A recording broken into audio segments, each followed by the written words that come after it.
the planning started with a trip around the UK. I decided I want to do more in my home country. And I wanted to have more time with my dog. So I thought, right, okay, so we'll do a walk together. We'll go from, we'll do 1,000 kilometers because we don't do things by halves, me and my colleague. Carry 15 kg on my back. We'll wild camp where we can. And we'll start at Ben Nevis and we'll finish at Snowdon, which is very close to where I live. And then we'll do as many peaks as we can along the way. And it was absolutely stunning to see so much of my own country. Was by foot was wonderful, particularly Scotland, the West Highland Way, going over the moors. You know, some of my favorite camping spots in the world have to be in this country, believe it or not. You go all over the world and you come back and you go, wow, don't we have so much beauty to see?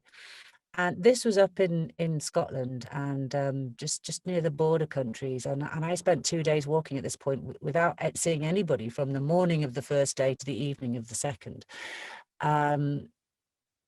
The dog had gone home by this time. She managed about 200 miles before she damaged her shoulder and she was looking very sorry for herself. And I had to, poor parents had to come and get her all the way to Scotland and take her home.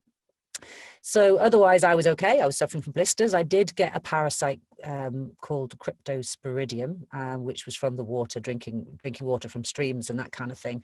Although I used filters, but it also could have been from, you know, I was eating in fields where there'd been sheep and that kind of thing. So, you know, it could have been from any one of those things. Quite a common thing if you're hiking, really. Made me very sick for a while, but we carried on. This cryptosporidium I called for short Boris, by the way. And it was beautiful. I can't tell you how peaceful that walk was, with no engines, no nothing, and in my own country. We walked over several mountains and through several passes until I got to nearly home. And from Conway, I decided, well, I was going to walk over the Carnethy mountain range. I don't know if you guys know that, but it takes a couple of days to get over there. And then I was going to climb up Snowdon for the final peak. And my friend, slightly crazy friend, Warren, with his slightly crazy shades there, decided to join me. Now, he wasn't planning on it, but the weather was looking like it was going to change. And Chewie joined me again for this last walk. And she probably never want to come on an adventure with me again because she's always getting into trouble with me. But thankfully, Warren decided to come with me on this because the weather was changing as we were climbing. I was like, no, I'll be fine. Don't worry, you know. And he was like, no, I'm coming with you. Let me pack a rucksack. And no training, as far as he hadn't trained for a long time in the walking department. So he was pretty out of shape. And yet he was willing to climb all these mountains with me. What a friend. So Chewie, Warren and I went off into the Carnethy mountain range. You can see the weather coming in. And it got worse and it got worse to the point where by the time we got to Carnedd Llywelyn, which is the highest peak, actually after Snowdon, it's just a couple of feet smaller than Snowdon. We were supposed to camp part way, but it was too windy. The wind got so strong that we actually got blown off our feet and pushed towards the edge to the ridge. It was a very small ridge that we were on, and very nearly went over. Managed to grab a rock and grab hold of each other, and we were screaming at the dog, you know, get over here, and we all huddled together. And eventually we made it to the cairn at the top, and unfortunately we were soaked through, and it was horrible time, and it was getting dark. I was absolutely convinced that we stay there. We don't move. We don't try and get down. And Warren convinced me, or was he, as I called him, convinced me that we should try and climb down the mountain. And if he hadn't, we probably would have died of hypothermia, which wouldn't have been a great end to the story. But thankfully, he talked me down, and we clambered down and made it about 10 o'clock that night. And yeah, so even in the UK, you can have an adventure. So that's a good thing. Don't ever do an adventure with me is probably the next lesson on that one. But we did make it to Snowdon, to the top of Snowdon, and Wazzy brought a very special whiskey with him. So we shared it at the top, and not a particularly nice day. So, but it was worth it. We did 1,000 kilometers and raised, I can't remember, I think it was £6,000 altogether for two amazing charities. This one, which support dogs, which, yeah, they work to train some amazing dogs. This is an epilepsy dog, and he lets his owner, this lady here, know when she's about to have a fit, and she was having about 15 a day. Now she knows she gets about 5 minutes warning before she has a fit. Amazing. This dog is awesome. And she can now go swimming. She can have independence because she can go and get herself safe, whereas before she couldn't even bathe alone. So yeah, very, very proud to have done that. And you know, an amazing time to see the country. Now, so this year, if we can't go abroad, you know, at least we've got a lot to play with here.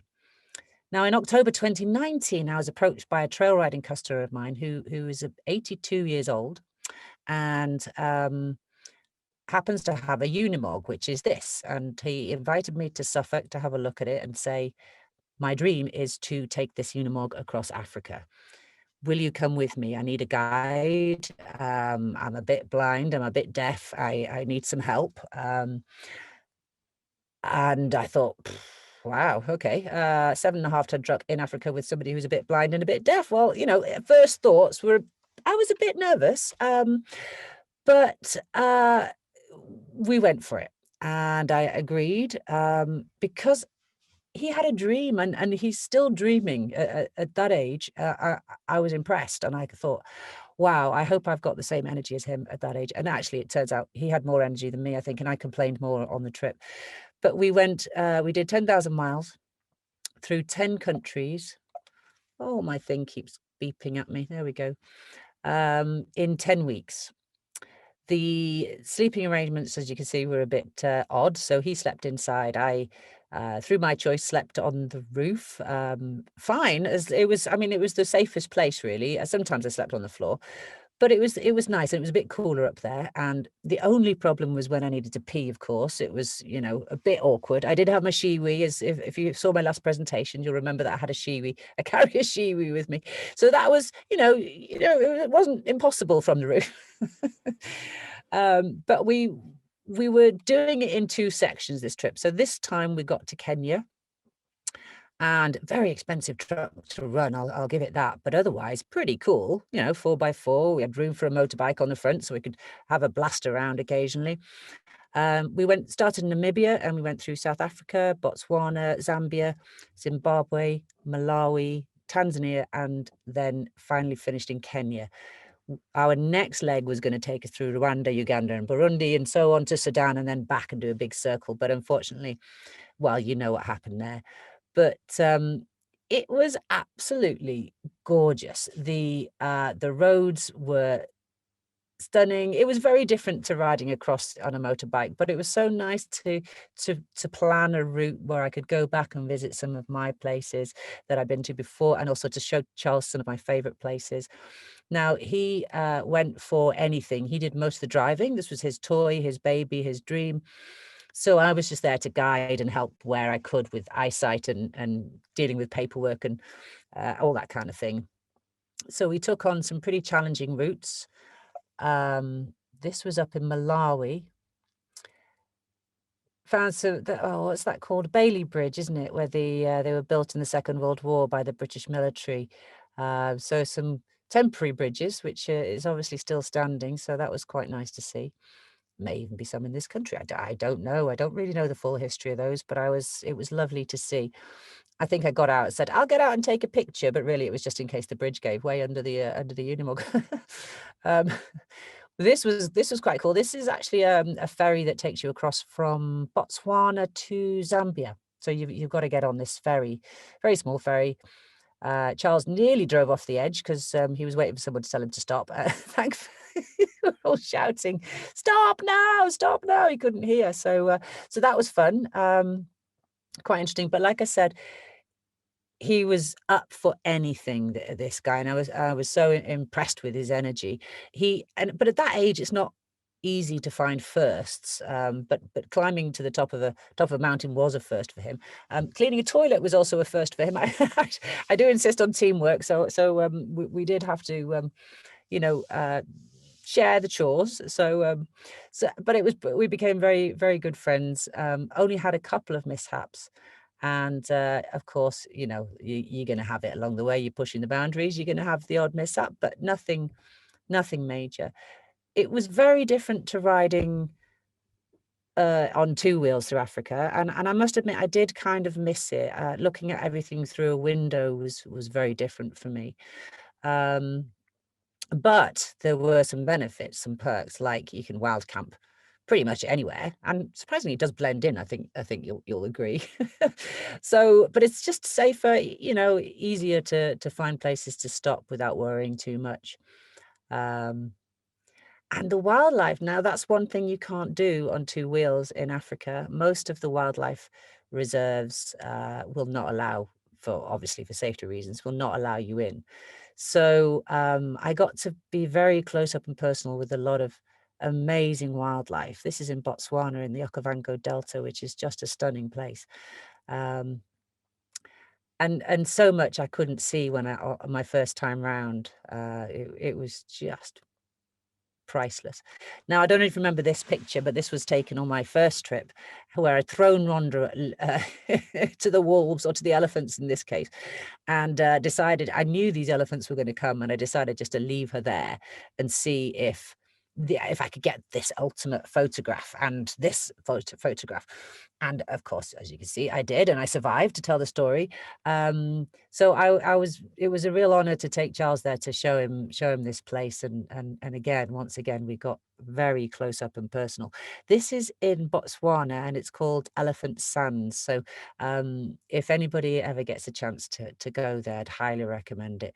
This was during a storm, this picture, and I've never known such energy, where you've got an electrical storm all around you, really loud thunder and powerful thunder, and the lightning striking all around, and then these big elephants, and the combined energy was just outstanding. Now, again, I don't know if you remember, if you've read the book, you'll know about this skull that's on the front of the motorbike here. This is a photo taken in Angola on my trip, and this skull is called Scully, and obviously, and I took that. I found that. Where did I find that? I found that in South Africa, and I got it through about 4 or 5 different borders before somebody mentioned to me. I got it through to Zambia before somebody said to me, "Do you know what? You could have been arrested for that. It's only a springbok skull." And I found it on the side of the road, but I was told, "Yeah, no, you could have been arrested for that. We'll look after it for you. One day you'll come back."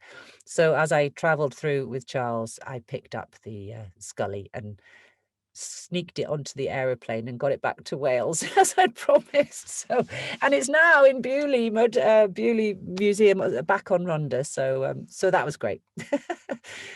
The Unimog, like the motorbike, draws a lot of attention. So we did get a lot of attention. These guys we met on Christmas Day, actually Charles's birthday as well. And these are a bunch of Indians who actually live in Tanzania. And we decided to see how many Indians we could get in a Unimog, how many Indians and a Welsh girl we could get in a Unimog. Loads of people interested in that Unimog. They all want to come and have a look at it and see how it all works and everything. But just remember that little, what do we get? 3, 4, 5 Indians and a Welsh girl in a Unimog. Just remember that one for a little bit later on.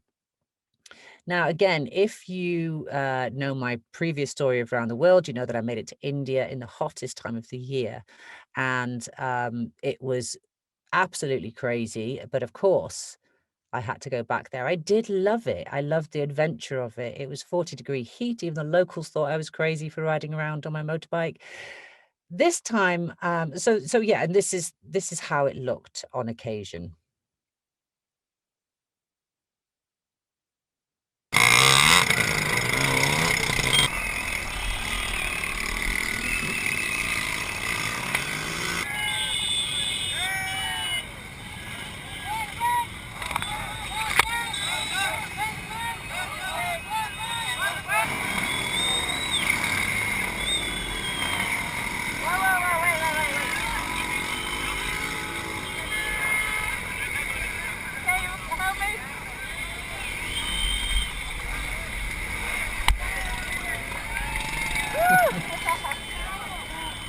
of course, that was pretty manic, and who in their right mind would want to go back to somewhere like that? But I did. I wanted to go back. I wanted to go back at a cooler time of the year, which makes a lot of sense to me. And this time I wasn't going to do it on 2 wheels. I was going to do it on 4 in the smallest car I could find, which is the Tata Nano. Sticker it up with some crazy stickers that people paid to have on the car, which we were raising money for charity. And it was a recce to do a trip, which unfortunately got cancelled because of COVID. But hey ho, maybe we'll do it another time. But I got to drive around, air conditioning. It's a lot cooler anyway, and check out the crazy people on the streets. And there are a lot of wonders in India that are so worth going to see. You know, it's just there's nothing ever normal in India. You know, it's all crazy and beautiful and interesting, and weird and wonderful, I guess, is the best way to describe India and Indian roads. So a bit more protection than the first time round, although I think I actually felt safer on the motorbike. I think probably because I could nip out of trouble quicker. But you know, I went and I drove like I was driving a truck in this thing. I was like, you know, get out of my way. You know, they say you need 3 things to ride in or drive in India: good horn, good brakes, and good luck. And I had a very good horn, and thankfully, good luck. So yeah, a lot of fun. Now, of course, the obvious thing while I'm in India is, how many Indians can you get into, and a Welsh girl can you get into Tata Nano? So, well, probably the best way is to show you how that went.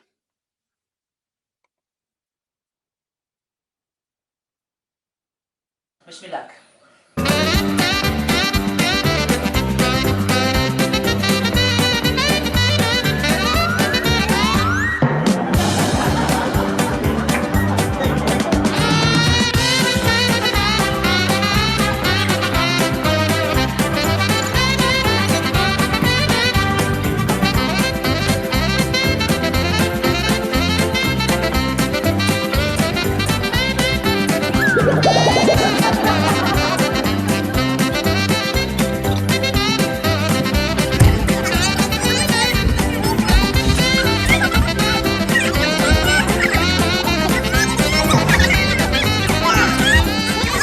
How many was that?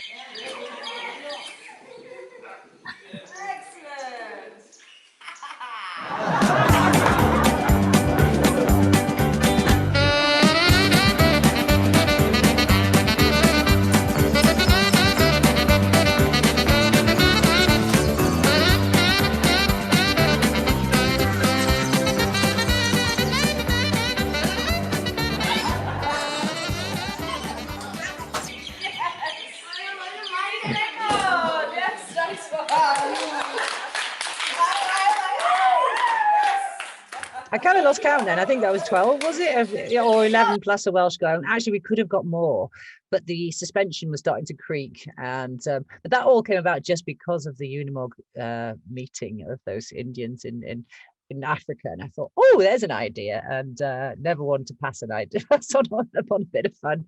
So, and that the Best Exotic Marigold Hotel. I don't know if any of you seen the movie. That is a great movie, highly worth watching, and staying in that place is gorgeous. It's very basic, very simple, and it's stunning. It's just lovely.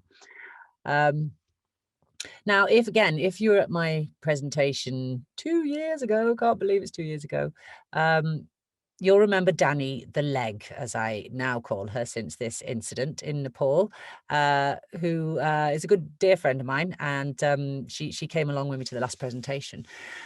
Now, we made a promise to each other. So she had an accident when we were in Nepal. She flew out when I rode into Nepal. She flew out to meet me, and we had a bit of an accident on the last day. Thankfully, the last day, not the first day. So we had a lovely holiday, and somebody crashed into her bike. She damaged her leg, dislocated her shoulder, but you can see she's still smiling. She's always smiling. Now, we made a promise to each other that we'd go back one day out of rainy season, and we would see the beautiful mountains, and we wouldn't have any crashes.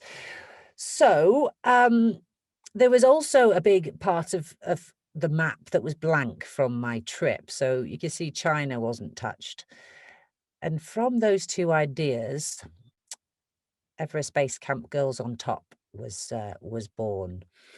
So this was in September 2019. So this is all these trips are just in that year between my last talk and lockdown. I can't quite believe it now, to be honest. It seems so long ago, but it was something that we had to do. Danny and I was to go back to Nepal. But now we were going to go into Tibet as well. And of course, which is officially part of China. We like to think of it as a separate country, but they definitely don't. And I'll tell you a little bit more about that in a minute. But in fact, no, I can tell you now, this part, we had a map very similar to this in our road book. And when we got to the Tibet border, they were checking through our things in a very, very strange place, but they were checking through our things and they went through the road book and they ripped out the page that showed the map of which said Tibet as a separate country. It showed it as a separate country. And so they ripped it out of all 26 books. So before we were allowed in. So yeah, quite a bizarre place. Now, what I didn't know before this sort of starting to plan this trip, that there were two base camps, one in Nepal and one in Tibet. And the one in Tibet actually has roads going all the way up to it. So, what's the challenge? Doesn't sound like much of a challenge, right? I mean, how tough could it be? Well, let's see. Let's start with bikes. So these are, you might recognize this as being the Royal Enfield Himalayan. Came out, what, three years ago, something like that now. It's a 411cc, 15-litre tank, 5-speed gearbox. It's a very heavy dual sport bike, really. It's about 190 kg. Very low ground clearance. So, we got it. It's not an exceptional off-road bike, but it's a good all-rounder, really. On the bright side, it's got a very low seat. It's good on the road. It's as comfortable on the road as it is off-road, and capable because on the dirt, because it's got a low center of gravity. So it feels fairly stable in the dirt. But of course, harder to pick up as well. Now, that's the bike. What about the riders? We decided to do all girls. And I always wanted to do an all girls thing, or I guess for me, this trip and the chosen people there was something quite personal in it for me. I, had quite a rough time in my younger years, and it took me a long time to really find myself and to really kind of find my strengths. And my strengths came from those moments of sheer terror sometimes, or sheer emotions, that putting yourself into these situations really brings out in you. And the only way to really find out what you're made of is to put yourself through these adventures and these challenges. And I wanted to share that. It's that before you go, you're thinking, why have I signed up? Why have I signed up? While you're on it, you're going, why am I doing this? We're going to die. And then at the end, you go, I made it. Wow, I survived. And I am the sort of person that can do that. And you find a lot of strength in those moments. Now, we had a massive mixture of women, from yoga instructors to chemists to university lecturers, housewives, mountain guides. We had some hardcore off-roaders. We had all the way to Harley riders. Sorry, any Harley riders on there? And yeah, so there was a total mix of abilities and types of women, but we all had one thing in common, which was our love of motorbikes. And that's what, and adventurous spirit, of course. And that's what really brought us together on this trip. So, but most of them, in fact, I don't think any of them had done anything like this before. In fact, I hadn't done anything like this before, in the sense of this turned out to be quite the adventure. But we started off by warning them about things like traffic and navigation. Getting out of Kathmandu is a terrifying thing in itself, never mind reaching altitude and going into the mountains. But Kathmandu is a crazy city to drive in or to ride in. And for people who have never had that kind of thing, the culture shock is massive. Weather conditions, of course, as you're coming up into the mountains, you've got to expect absolutely anything can happen, from snow to heat to landslides to extreme rain. We had to go through people's kit list with them, because some of them didn't even bring rain jackets, despite, well, anyway, they just weren't prepared. the altitude sickness was our biggest concern. Taking that many people up to those heights, they're guaranteed to have some issues. And the doctor was brilliant that we had on our team. But actually, I'd been up to higher than that. I'd been up to 19,500 feet on my own, and had what I believe to be the highest cigarette in the world at 19,500 feet, having just ridden up there on my own, not even thinking. And sometimes I think maybe it's best not to know, so then you don't panic. I think stress and worry about it can bring it on, but he had to do the right thing and tell people what to expect. Then, of course, you've got the altitude sickness pills, which bring their own problems. They, what were they called? Diamox or diamoxin?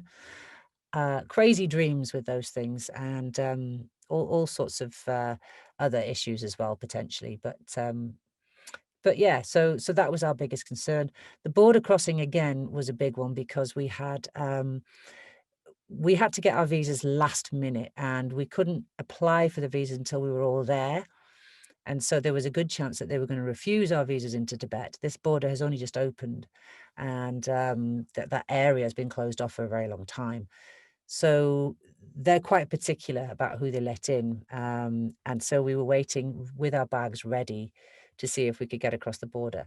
Once we started climbing, if there were any injuries, they couldn't go any further. They wouldn't be able to go any further, because once you get to altitude, it can cause extra issues again.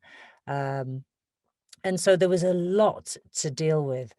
Now, we did a first day, like a training run, just to get people, assess everybody and get everybody comfortable with the bikes and the traffic and all that kind of thing. And the rain started coming down. Now, some people were really nervous, and we lost one woman on the first day. When I say lost, I mean, we didn't literally lose her, but she couldn't go any further, just on the first sort of recce day, training day. The rain came down so badly that, and there were weather warnings, and again, this sounds familiar, doesn't it? And we were going up into the mountains, and and it was. I think they'd said it was like historically bad rainfall due. So we had to again assess and decide whether we were going to go for it. And the group consensus was, yes, we were going to go for it. So despite the rain, we thought maybe we could get through, and it would just be a bit muddier, maybe.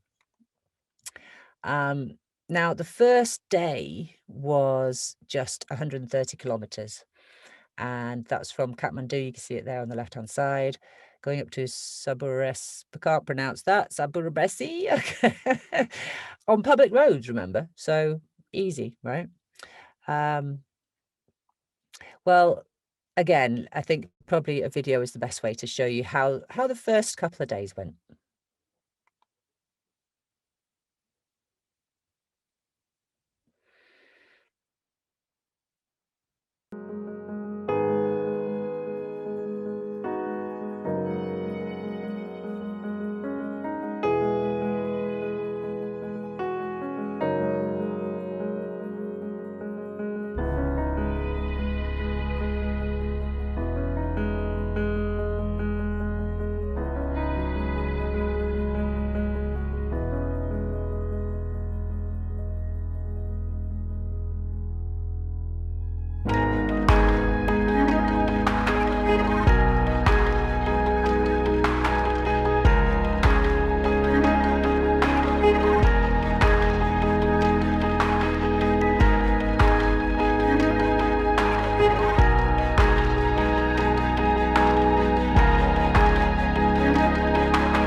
As you can see, it got pretty manic pretty quickly. And in the first couple of days, as we were climbing into Ruby Valley, which is obviously beautiful, you know, the locals, I mean, we call it adventure, they call it Tuesday, right? And it was just such a stunning valley. There was tiered landscape, random little dwellings like this. Heaven, absolute heaven. Little traffic, but you know, again, just very friendly locals and people just trying to make their way. But it did get worse, and a lot of water had fallen.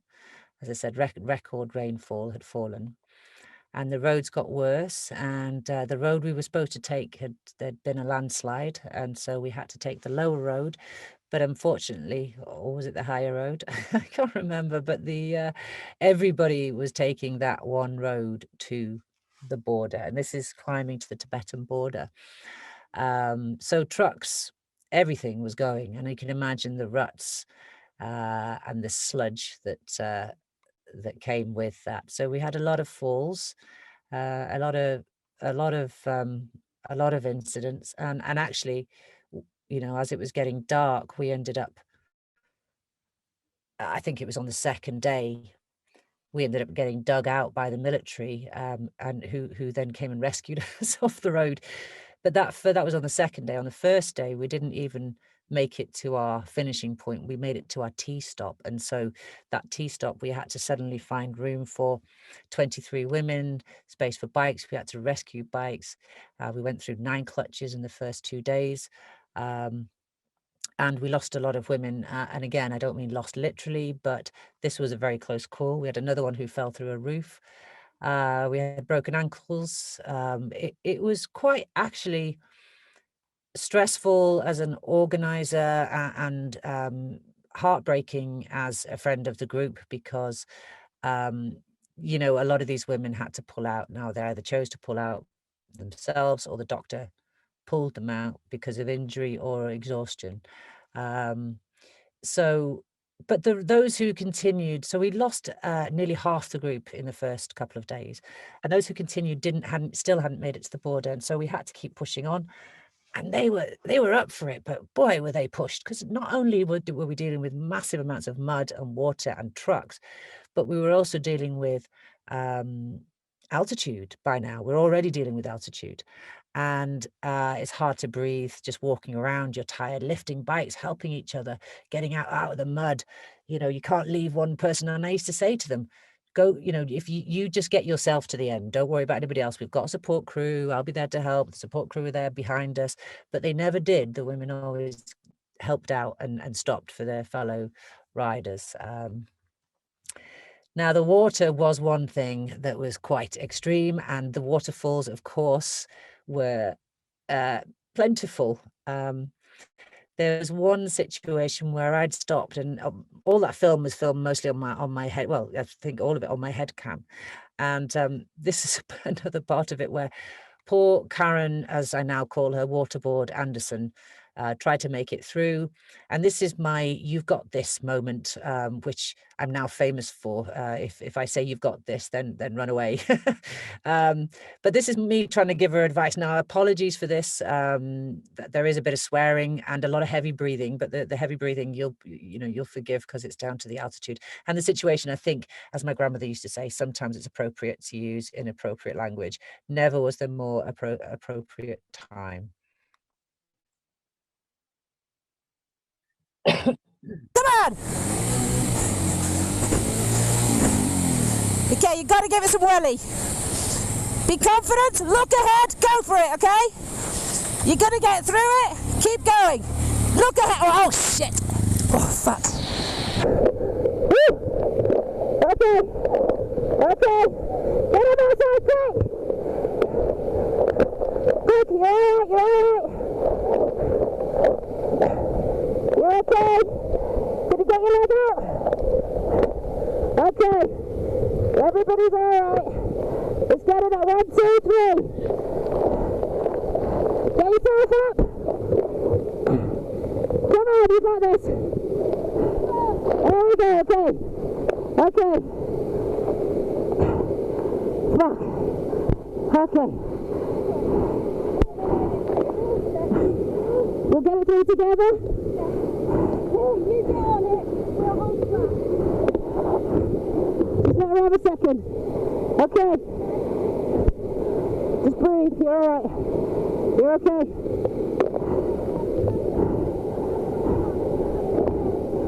Oh.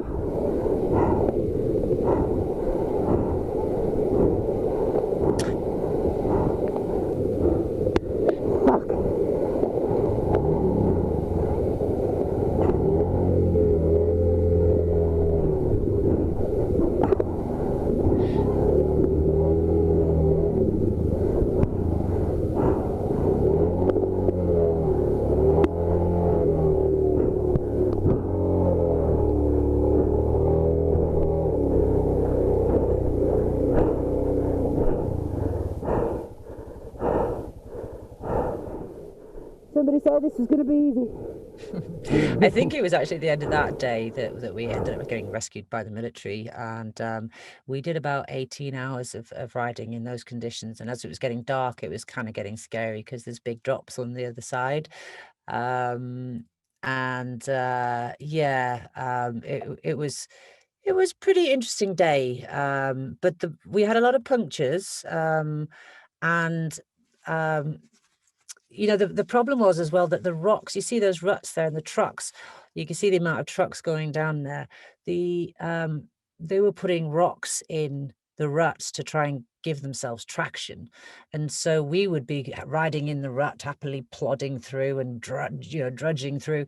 And then we'd hit a rock, and then we'd, you know, we'd struggle to get over it. And then so a lot of the clutches were burnt out, but it was all good fun. The trucks themselves caused a lot of issue because they were sliding in a lot of places. So that was quite scary, and there wasn't much room. And this is just getting up to the border, and you'll see how tight it is in places.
So yeah, it was quite hair raising as well, squeezing through those trucks, because you weren't sure if they were going to move, and sometimes they did move to keep moving to get out of the way, and they slid too in the mud. So we had one woman who fell underneath one. I mean, it was a stationary truck, but still, you can imagine what was going through her mind. Probably the same thing that was going through the mind of the girl at the bottom of the waterfall. Quite gripping. Makes you feel alive, that's for sure. Yeah, as I said, we went through a lot of clutches and had a lot of punctures. But finally, we made it to the Tibetan border. And actually, this was kind of the easy bit after this. We made it. Now, this, like as I said, had been closed off for many years to the rest of the world. And now it was open and they were letting us in. And this has to be the weirdest border crossing I've ever done. And I've done quite a few. It was so regimented, so clean, so organized. It was like military precision. You were scared to smile or laugh. It was very bizarre, but very efficient, as you can imagine. We made it through, having had our maps of Tibet ripped out, a couple of people taken to one side, and that was it, really. But so worth it. Those of us who made it through that border were just, overwhelmed by the Tibetan plateau, and it's just an immense and beautiful land, and it's covering 3,500 meters by 1,500 kilometers. Sorry, averaging more than 5,000 meters in elevation, that whole area.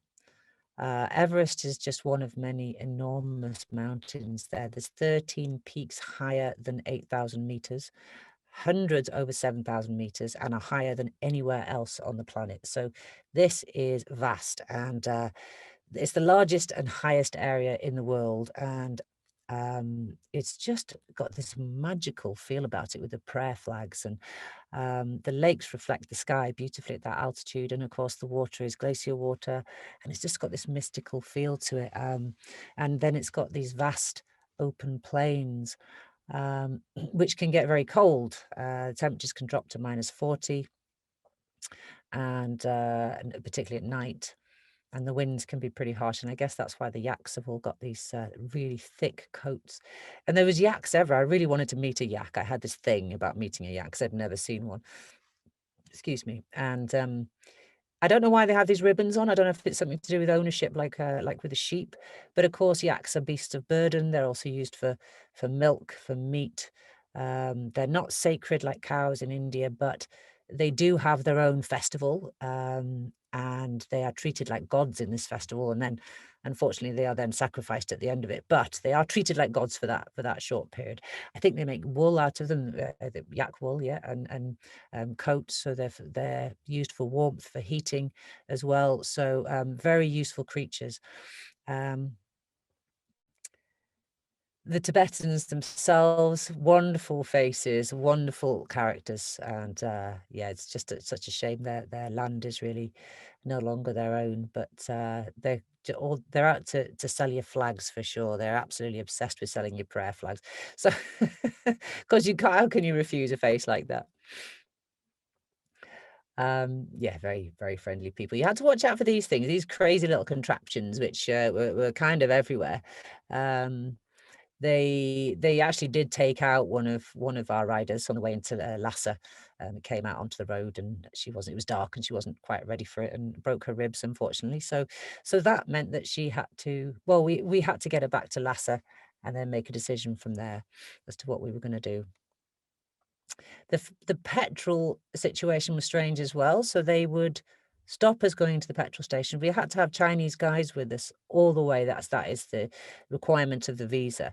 So these two guys here are our two guys on the right are our guides, and they have to go into the petrol station for us and bring the petrol out in jerry cans, and these cans here. So quite bizarre. I'm not quite sure why that was. We just weren't allowed in. These are the toilets. We could walk in and use the toilets, and these were the same toilets everywhere, drop toilets, which absolutely stank. And I'm used to dodgy toilets, but yeah, Tibet is pretty high up there for me. You could, you would sit there, there'd be a woman crouching over the top of one of these holes and having a pee, and on her phone, chatting away, and so you couldn't be shy about it. You just had to get on with it, and of course you can just see straight down to the pile below you. So it wasn't great and a bit smelly, but it wasn't too bad. I think our biggest problem at this time was the altitude. Again, it was very, very tiring, and we had one woman collapse on the way down to sort of, because it was very hot and then very cold as well very quickly. We thought she was getting altitude sickness, but she was okay. The doctor looked after her and she managed to continue. But yeah, it was always rest up where you could, any opportunity, wherever and whenever you could. But eventually we made it to Lhasa, which is, of course, the capital of Tibet. And this is where we had to deal with the lady who had broken a rib. Now, she couldn't go any higher, but that meant that the rest of us couldn't go on, because the Chinese will only allow you have to stay as a group once you've got that visa. We were down on bikes, we were down on people, and now it looked like we weren't going to make it yet again. There was something at every corner stopping us moving forward. But our guides were brilliant, and they managed to somehow, don't ask me how, find a way that she could fly home and we could continue. So after another long night of sweating it out and wondering if we were going to move forward, finally we did, and that was kind of good news. So it was great to make it to Lhasa too. Just nice food and interesting surroundings. The food before it's cooked doesn't look quite as nice. But we carried on and off we went. Now, these are the roads that take you up to Everest Base Camp, and this is a biker's dream. Now, sadly, I didn't get to ride this because we were, as I said, we were bikes down, and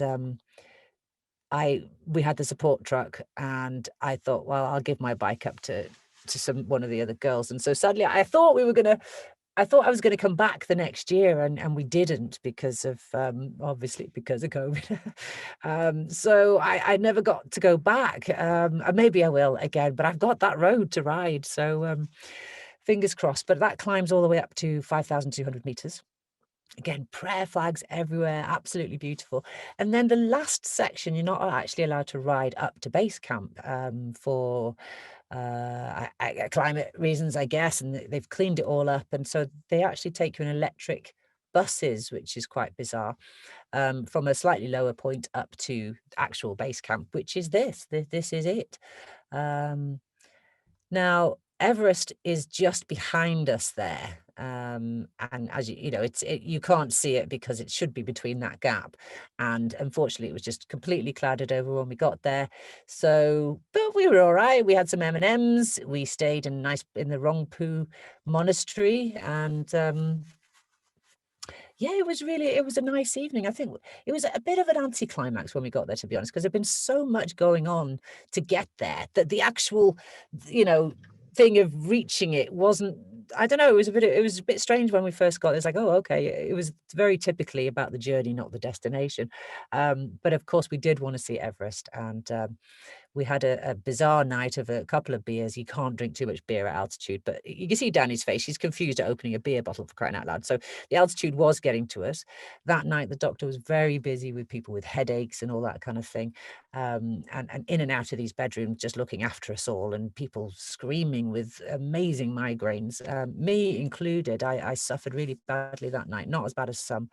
But the next morning, we were rewarded with this beautiful, magnificent Everest in all her glory, pink and gorgeous at 5 a.m. It was absolutely stunning. So these women made it. These are the chosen ones. But everybody who was on that trip had gave it their all, and all 23 women were amazing. So yeah, very, very proud of them. And just one thing you'll be very glad to hear, just for me to finish off, is that I finally got to meet a yak close up and personal, and this is how it went.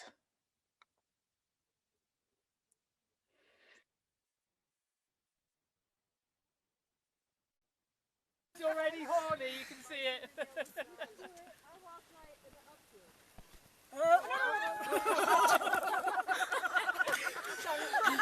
Can you just tell the camera how you feel, Steph, after that? You got it. Chase Steph. Did you get that? Yeah. I got this. I got this. I got this. And that is me. So I will now hand you back. Question well, a comment from me really. Amazing to see all of the adventures and so on that you've gone on, and you seem pretty fearless, but clearly you're more afraid of yaks than than the motorcycling. That is typical of me, actually. I'm not fearless at all. I'm absolutely petrified in a lot of situations. I just find myself doing them again, repeating these things all over again. And I'm not quite sure why, but I do know that it does make me feel alive. So and so I guess that's what it is. But I'm definitely not fearless, as that video proved. Well, several of the comments coming through are pretty impressed, certainly, with what you were doing. Mike Allam here is saying you seem unflappable and willing to take lots of chances on doing all sorts of different things. Is there anything, any journey, any trip that you would never do, you'd never consider doing? Too dangerous, too risky? Oh, well, climbing Everest actually is definitely one. I've got worse. I'm a bit like my collie. She's got a bit neurotic as she's getting older, and she's got new fears developing as she's getting old. I'm getting that as well, and I've started developing a bit of fear of heights. Not started. I mean, I can get quite bad with it these days. It takes a lot to overcome, and there's no way I would do Everest. It's just no way. I'm not interested in that. So yeah, there's probably a lot. As far as on motorbike, probably not. I mean, I'm not the best rider in the world, but I do have, I guess, the ability to keep going, and the more you do, the less flappable you are, if you know what I mean. You just do more and more of it, and then realize, wow, yeah, I've got some strength there, and you do it again because you enjoyed the fact that you have the ability to do it, if that makes sense. Yeah. So yeah, pretty much up for anything, as long as you don't mind me taking my time and pottering through, That's good. I mean, I guess you find that, the more things you do that you didn't think you could do, then the next time you come to something you're not sure you can do, you've probably got just a bit more confidence that you can tackle it. Yeah, I guess each one raises the bar, doesn't it? And yeah, although my body's complaining a bit these days, my knees, my joints, everything. So maybe I just take up crochet for a while. Yeah, that's a lockdown thing. Take up crochet for the rest of lockdown, and then go on another adventure, so you can come back and tell us about it in a couple of years' time. Absolutely. A question from Patrick Collins, who says inspiring stuff, and the Himalayan roads look pretty horrendous. Across your various adventures, where have the worst road conditions been? I've got to say that was probably the worst that I've dealt with. Now, also the Himalayan trip up into I forget what it's called, but it's in the Indian Himalayas. This is the highest road in the world. I forget what it's called, the Kardungla Pass, that's it. And you go up to 19,500 feet there. And those roads were pretty treacherous as well. And all the way, there's a place called Leh, Ladakh, which is known as a biker's paradise. But again, once the rain starts coming down, it gets very slippery. You get landslides. There was one point where I came around a corner having slept at about 17,000 feet and very cold, and the snow had come down and it got very wet on the roads. And this is a road, but it's just it was a bit like what you were seeing there, but higher, and I'm on my own with all my luggage, and I come around the corner and there's a landslide across the road, and I think I can ride over that, and there's truckers on the other side, and they're sort of waving at me, and shouting something and jumping up and down. And I think, as I'm halfway across, I'm thinking, what are they shouting? And I blame them for me losing control of the bike and falling over as I'm going over the rocks. And then they come running, and there's another guy who comes from behind, and I say, what are they saying? And they say, the rocks are coming. And so I still had my helmet on, and as I looked up, the rocks started falling again, and that's what they're trying to tell me to do, is to wait. There's more rocks to come. So that was quite scary. But I've got to say that was probably some of the toughest conditions for the longest period that I've ever had to deal with. 18 hours of just sheer mud, and yeah, and at that altitude, it was exhausting. Yeah. Yeah, that sounds pretty bad. I mean, high altitude, you got to worry about what you're riding on, and then worry about what's falling from above.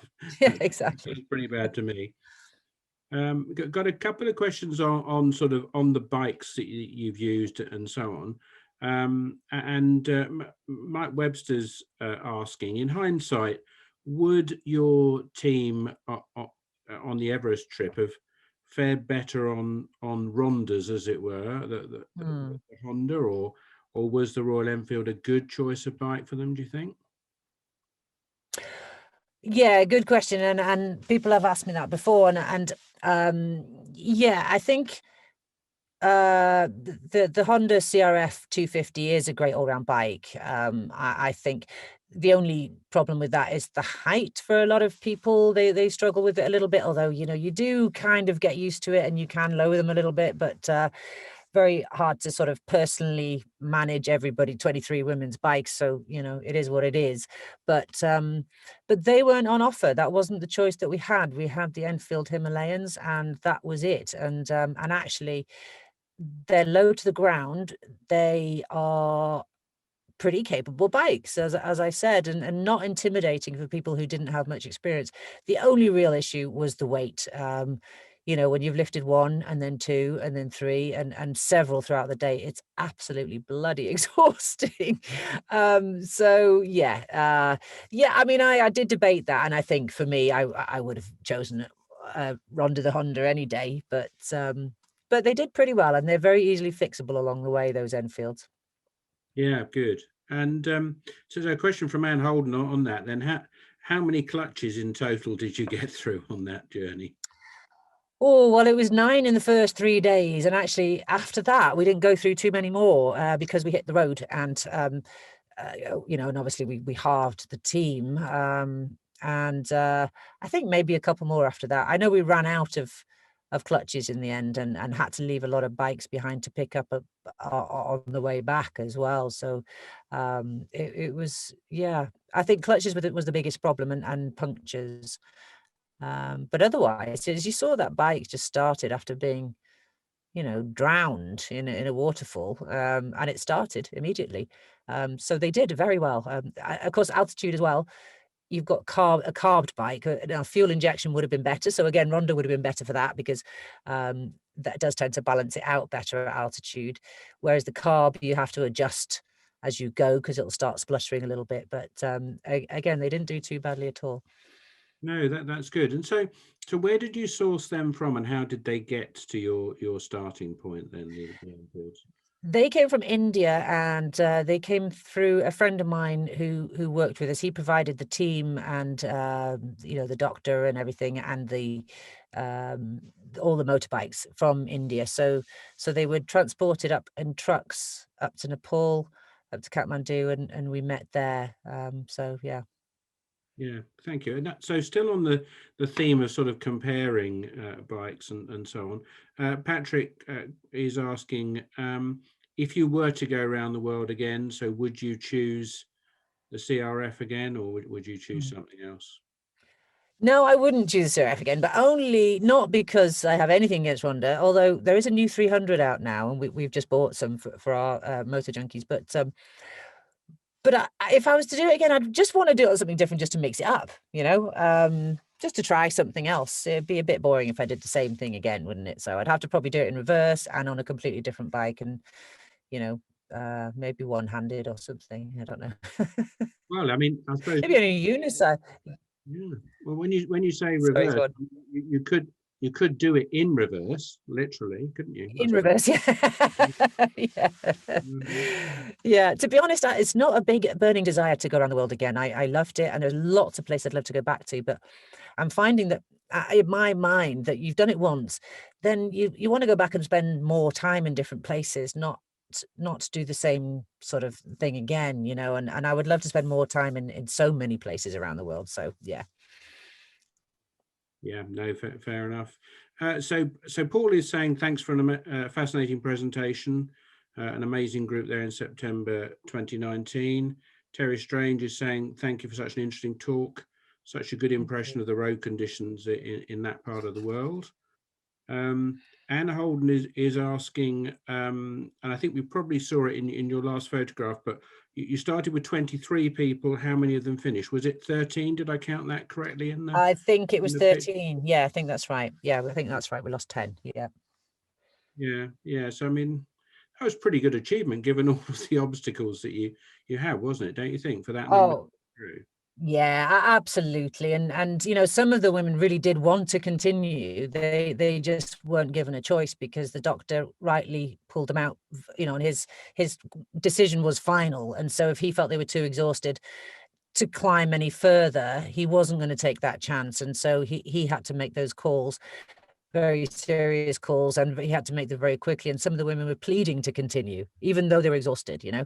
It meant a lot to them to continue. That's why it was so upsetting for the rest of us. It was amazing that we could keep going and do this journey, but very upsetting to lose some, have to say goodbye, especially to those who really wanted to carry on, you know. So Yeah, yeah. it's a tough job being the doctor, wasn't it? But you obviously had one who was Oh, willing to take the hard decision, which they've got to be, I guess. he made the hard decisions, and he still held our hand and was very lovely, even when he was up all night looking after us. He was absolutely brilliant. Couldn't have asked for better. And wore very nice jumpers too, like his mum had knitted them for him. I don't know where they came from. That's good. Just another question on the sort of Africa trip. Then you had a bike with you. Didn't ride it as much, obviously, on the front of the Unimog. What bike was that? It was a KTM 640. Which that was quite nice to be able to have a bit of a break from the Unimog, because Charles, my client, was very keen, as I said, to drive a lot, and you know, it gets a bit boring in the passenger seat sometimes. So I could just nip on the bike and, you know, whiz around and stop at places and wave as he went past, and he'd not even notice me. I was like, oh, I'm glad I didn't break down. It was brilliant. It was good fun, and we could have a break from each other. But then we could park up and use the bike to go off to different places as well. So it was a lot of fun. Yeah. Yeah, sounds great. So we're coming towards the end of the questions I've got so far. So anyone who wants to ask a question, do post it fairly quickly. One question from Christopher McGowan was interested in the fact that you obviously had difficulties getting your visas, or a little bit of a worry getting your visas. What did you have a lot of work to do before you even started the journey on sort of lining things up, planning visas, visits to embassies, or whatever? Yeah, well, there was a lot as far as the logistics of getting the bikes there and getting the people there, but actually there wasn't anything we could do on the visa until well, we had to organize the guides and the all that kind of thing, but actually they had to be arranged in advance. So that took a bit of doing. But like I said, the actual getting of the visa, we couldn't do anything about it until the night before we were due to leave. So that was petrifying, because if everybody had to turn up with exactly the right photographs, exactly the right paperwork and that kind of thing that we'd instructed them to bring with them. And if they got any of it wrong, then there was no way they were going to go through that border, me included. So I was even more terrified. I thought, what happens if I get it wrong? You know, thankfully I didn't. But yeah, it was hair raising. And then we handed everything in, and we left it with the visa people first thing in the morning at about sort of whatever time they opened at 9:30, and we just stood around waiting for the answer. And our guide, our Chinese guide, came back with the paperwork, and it was like, they say yes, you can go. We're like, yes, you know. And then of course we headed straight into crazy conditions from the off. So those women held their nerves brilliantly. It was very impressive. Yeah, great effort. So comment from Andrew Bishop, fascinating and inspiring as always. She says, many thanks, Steph. Thank you. Mandy Schaller says, thank you, Steph, very interesting and inspiring, and best wishes for your next adventure, which I've already told you you're going to have to come back and talk to us about when you've done it. From Amanda is the question, what are your top 5 places to return to from your various trips? Okay, Ethiopia for sure. That was the first one that jumped into my head. I loved Ethiopia. A lot of people find it quite a challenging place, and it is, but it's just something about it. I don't know, beautiful. Ethiopia, Canada, Colombia, Ethiopia, Canada, Colombia, Iran. Oh, one more. That's Antarctica. Can I say Antarctica? I know it's not a country exactly, but yeah, can I say Antarctica? You certainly can. So question from David Shaw. So yes, what are your plans for the future? Good question. Well, actually, because things changed, COVID has shaken things up a little, and actually has got me focusing more on Wales, a country that I absolutely adore, still one of my favorite countries, and so Motor Junkies was born from that, really. So I'm taking people trail riding, road, trail, anything you can do on 2 wheels. We are connoisseurs of Wales now. It's a country that I love and love to share, and so we're doing pretty much as much as we can at home for the time being. And then as the world starts opening up, then we might just have the confidence to start inviting people to other places. I know I'd like to go back to South Africa as well and take some people with me, but no real challenges, just solo challenges ahead yet. I want to go and do a road trip in the States and do a bit of a book tour, but as far as extreme challenges, I'm just still teetering on what to do with that, and where to go and how to do it, under which power. So you'll have to watch this space for that one. Okay, well, if anyone's got any ideas, just do send them in to us and we'll forward them on to Steph for her next Yeah. challenge. Great idea. Maybe we could do a draw or something. You just draw it out the hat. Steph will now be going to. Yeah, absolutely. Whichever one you choose, you have to do. Definitely. Yeah. Okay. So other question or comments, some of them. So Stephen Lynn Rose say the comment about the CRF. I love my CRF despite some toe rag trying to nick it some years ago. See you somewhere soon to sign your book. Stay safe, everyone. We have, sometimes you don't know who's asking the question, but this is from P&B's iPad. In fact, P&B's iPad number 2. So we've actually got a two iPad family coming from their second one. Thank you for a fascinating talk. Thank you for a brilliant talk. Such comradeship with all the girls on the journey to Everest Base Camp. It is from Penny is the comment. So yeah, the comradeship must have been really one of the absolute main things there for you. I mean, that's the biggest thing, absolutely, without a doubt.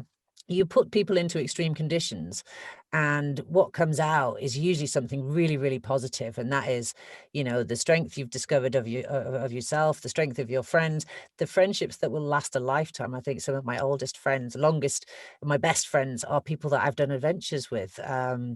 And those moments together where you think we're gonna die, and then you don't, and then it just bonds people together. And it's a bit like the military, I suppose, isn't it, in a bizarre way. And it's crazy that we should put ourselves through this just to make friends. but it does build amazing friendships. Yeah, absolutely. And that's a good note to end on. That's the last of our questions, but I think that one on comradeship is a lovely note to end with, isn't it? I mean, taking the challenge, you can see that it might seem that it's about the journey and the bike and the so on, but actually it's as much about the comradeship and the friends and so on that you make along the way. Absolutely.